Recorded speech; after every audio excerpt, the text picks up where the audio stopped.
बिस्मिल्लाहिर्रहमानिर्रहीम। मैं हूं Amjad Awan export documentation channel पर एक नई वीडियो के साथ अपने तमाम व्यूवर्स को वेलकम कहता हूं। आज का हमारा टॉपिक है रिस्ट्रिक्टेड एलसी।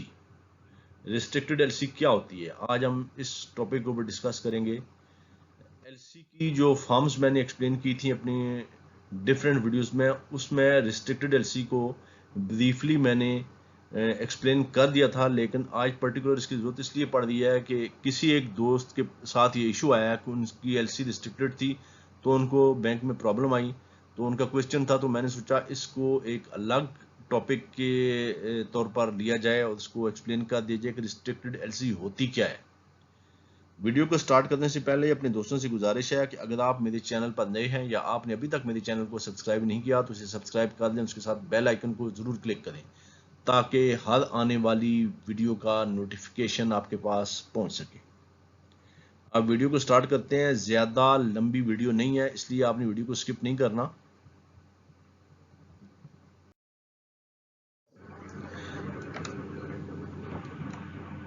देखिए, ये एलसी जब आप लेते हैं, आपके पास जब एलसी आती है तो उसके अंदर एक क्लॉज होती है, ये शुरू में होती है। एलसी का जो फ्रंट पेज होता है उसमें शुरू में एक क्लॉज होती है, अवेलेबल विद, या लिखा होगा अवेलेबल बाय। आगे बैंक का नाम लिखा होगा एबीसी बैंक, या लिखा होगा एनी बैंक। एबीसी बैंक से मुराद किसी पर्टिकुलर बैंक का नाम होगा, ठीक है, या ये लिखा होगा एनी बैंक। जब एबीसी बैंक या पर्टिकुलर किसी एक बैंक का नाम मेंशन कर दिया जाए तो वो एलसी रिस्ट्रिक्टेड एलसी कहलाती है। और जब एनी बैंक लिख दिया जाए तो फिर वो रिस्ट्रिक्टेड एलसी नहीं होती, वो फ्रीली नेगोशिएबल होती है। अब इसमें क्या डिफरेंस है रिस्ट्रिक्टेड एलसी में और फ्रीली नेगोशिएबल एलसी में, ये मैं आपके सामने रखता हूँ, ठीक है। सबसे पहले तो आप ये समझ लें कि जिस एलसी में ये अवेलेबल विद या अवेलेबल बाय लिखा होता है, वहां पर किसी पर्टिकुलर बैंक का नाम हो, किसी खास बैंक का नाम हो, तो फिर वो रिस्ट्रिक्टेड एलसी कहलाती है। और जब किसी बैंक का नाम नहीं हो, एनी बैंक उसने लिख दिया है, तो फिर वो फ्रीली नेगोशिएबल है। और इनमें डिफरेंस क्या है और उसमें आपको एडवांटेज किस में है, रिस्ट्रिक्टेड में या फ्रीली नेगोशिएबल है, ये मैं आपके सामने रखता हूँ। आपने वीडियो को पूरा देखना है, ठीक है। अब जब ये बैंक का नाम मेंशन कर देता है, जैसे अवेलेबल विद या अवेलेबल बाय एबीसी बैंक, तो ये रिस्ट्रिक्टेड एलसी कहलाती है। रिस्ट्रिक्टेड एलसी का मतलब ये होता है कि आप जब शिपमेंट करेंगे तो आपके डॉक्यूमेंट सिर्फ ये एबीसी बैंक या जिस बैंक का नाम मेंशन है वो ही नेगोशिएट कर सकते हैं। इसको मैं सिंपल वर्ड्स में जो नए दोस्त हैं उनके सामने रखूं कि आप अपने बैंक को सिर्फ उसी बैंक में डॉक्यूमेंट को प्रेजेंट कर सकते हैं, किसी और बैंक में आप डॉक्यूमेंट को प्रेजेंट नहीं कर सकते जब किसी बैंक का नाम लिखा हो।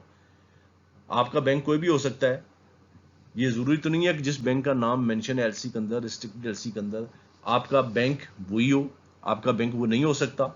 तो फिर ये रिस्ट्रिक्टेड एलसी में ये प्रॉब्लम आ जाती है कि आपने शिपमेंट करने के बाद अपने डॉक्यूमेंट्स उसी बैंक में प्रेजेंट करने हैं जिस बैंक का नाम एलसी के अंदर मेंशन है, जो रिस्ट्रिक्टेड एलसी है। और पाकिस्तान में तो ये काम शुरू ही नहीं होता, क्योंकि पाकिस्तान में जब आप एक्सपोर्ट करने जाते हैं तो आप अपने बैंक के थ्रू ही एक्सपोर्ट स्टार्ट करते हैं, ठीक है। आपका जो फॉर्म ई बनता है वो अपने बैंक के थ्रू ही बनता है। तो अगर रिस्ट्रिक्टेड एलसी है तो आपके बैंक का, वहां पे आपकी कंपनी का उस बैंक में अकाउंट नहीं है, तो फिर आप वो शिपमेंट नहीं कर सकते पाकिस्तान में से।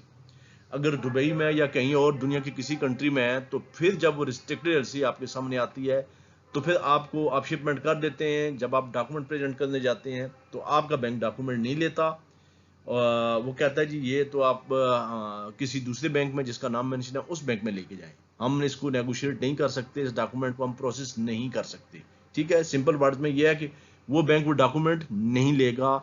डॉक्यूमेंट को जब, जाहिर बात है, जब आप शिपमेंट करते हैं तो आप अपने बैंक के थ्रू ही डॉक्यूमेंट एलसी ओपनिंग बैंक को या इंपोर्टर के बैंक को भेजते हैं, तो आपका बैंक फिर वो डॉक्यूमेंट नहीं लेगा। वो कहेगा कि ये रिस्ट्रिक्टेड एलसी है, हम बाउंड है फलाम बैंक के पास, यानी आप बाउंड है, जो एक्सपोर्टर है वो बाउंड है फलाम बैंक के पास, जिस बैंक का नाम मेंशन है उस बैंक के पास डॉक्यूमेंट प्रेजेंट करने का।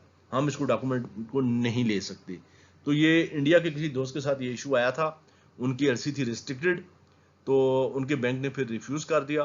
तो दूसरी सूरत जो फ्रीली नेगोशिएबल होती है, नीचे जो वर्ड लिखा हुआ है एनी बैंक, एनी बैंक का मतलब यह है कि किसी एक बैंक में आप डॉक्यूमेंट प्रेजेंट कर सकते हैं। उसमें आपका कोई भी बैंक है, जाहिर बात है जो एक्सपोर्टर है उसका एक बैंक भी हो सकता है, एक से ज़्यादा भी हो सकते हैं, लेकिन मार्केट के अंदर जितने बैंक हैं सब बैंक उनके नहीं होंगे।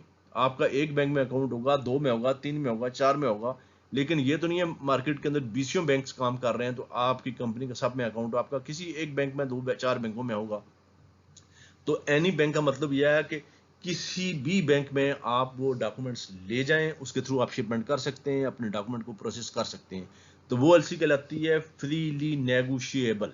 ठीक है, तो आप जब भी एलसी लें अपने क्लाइंट से, अपने इंपोर्टर से ये कहें कि भाई ये एनी बैंक इसके अंदर ये लिखना होना चाहिए, फ्रीली नेगोशिएबल होना चाहिए। अगर आपके पास एलसी का ड्राफ्ट आ जाता है एलसी ओपन होने से पहले, तो ये क्लास आप जरूर देख लीजिए, available with any bank. Any bank ये आपने बहुत ध्यान से इसको देखना है। अगर आपके पास एलसी आ जाती है और किसी एक बैंक का नाम मेंशन होता है, जैसे एबीसी बैंक है यानी रिस्ट्रिक्टेड एलसी है, तो फिर आप उसमें अमेंडमेंट मंगवा सकते हैं। हाँ, अगर वो बैंक ही आपका बैंक है, जैसे एबीसी बैंक, आपकी कंपनी का अकाउंट ही एबीसी बैंक में, तो फिर तो आपको अमेंडमेंट मंगाने की जरूरत नहीं है, क्योंकि आपका बैंक भी वही है, आपकी कंपनी का अकाउंट उसी बैंक में, तो आप शिपमेंट कर सकते हैं। तो आप खामखा अमेंडमेंट मंगा के एक चार्जेस बियर करेंगे, फिर तो आपको जरूरत नहीं है। लेकिन अगर वो बैंक आपका नहीं है तो फिर आप उसमें एनी बैंक का वर्ड मेंशन करवाएं और एलसी को अमेंड कराएं। और शुरू में फिर मैं वही कह रहा हूँ, इनिशियल स्टेज पे एलसी ओपन होने से पहले आप अपने क्लाइंट को, अपने इंपोर्टर को ये उससे कमिटमेंट करें कि वो एलसी को जो है फ्रीली नेगोशिएबल देगा आपको एलसी, यानी उसमें एनी बैंक का वर्ड मेंशन होना चाहिए। एलसी का जब ड्राफ्ट आपके पास आता है तो ये आप जरूर देखें एनी बैंक। एबीसी बैंक का मतलब ये होता है कि वो एलसी आपकी रिस्ट्रिक्टेड है, आप उस बैंक के अलावा किसी और बैंक के थ्रू अपने डॉक्यूमेंट को प्रोसेस नहीं कर सकते। ठीक है, उम्मीद है अब ये सारी चीज़ क्लियर होगी। फिर भी कोई चीज़ रह गई हो तो आप पूछ सकते हैं। वीडियो अच्छी लगे तो उसे लाइक करें और अपने दोस्तों से शेयर करें। मिलते हैं अपने नेक्स्ट ट्यूटोरियल में किसी और टॉपिक के साथ। अपना बहुत सा ख्याल रखिएगा। अल्लाह हाफिज़।